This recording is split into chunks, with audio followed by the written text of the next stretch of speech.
Bienvenue sur Nouvelles et Tendances, votre source incontournable pour rester informé des actualités et tendances qui façonnent notre monde. Ici, nous explorons les sujets qui comptent vraiment, avec des analyses claires et des perspectives uniques. Abonnez-vous à notre chaîne et n'oubliez pas d'activer la cloche pour recevoir toutes les notifications en temps réel.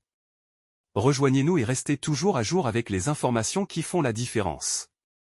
Le Pen et Bardella sont en tête d'un sondage lors de l'élection présidentielle de 2027. Bonnet à la fois blanc et blanc. Le pays n'a plus de gouvernement, mais des noms sont déjà en train d'être testés pour la présidentielle de 2027. Marine Le Pen s'impose largement. Si cette dernière est inéligible, l'hypothèse Jordan Bardella est vérifiée. Marine Le Pen ou Jordan Bardella, cela n'a pas beaucoup d'importance. Ils étaient connus pour leurs idées, c'est également le cas dans ce sondage en cas de premier tour de l'élection présidentielle. Ce mercredi, selon un sondage IFOP fiducial publié pour le Figaro Magazine et Sud Radio, Marine Le Pen et Jordan Bardella sont en tête des désirs de vote. Le chef du RN a subi une épreuve en cas d'inéligible de Marine Le Pen suite au procès des assistants parlementaires du parti. Après cette brève présentation, vous êtes à la recherche de chiffres, voici les voici. Selon ses adversaires, Marine Le Pen serait créditée de 36% contre Édouard Philippe, 25%, et même de 38% contre Gabriel Attal, 20%.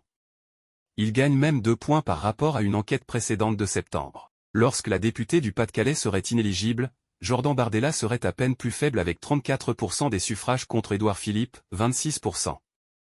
Au sol, gauche éclatée et au tapis, LR. Le sondage suppose la présence d'un candidat LR, Laurent Wauquiez, avec 6 à 8% des voix, et d'une gauche éclatée entre 4 candidatures, Jean-Luc Mélenchon, un socialiste Olivier Faure ou François Hollande, Marine Tondelier et Fabien Roussel. Quoi qu'il en soit, le leader de LFI obtient le score le plus élevé, sans toutefois dépasser 12%. Il n'y a que 5% pour Olivier Faure et 7% pour François Hollande. Les 4 candidats de gauche ne représentent pas plus de 25%.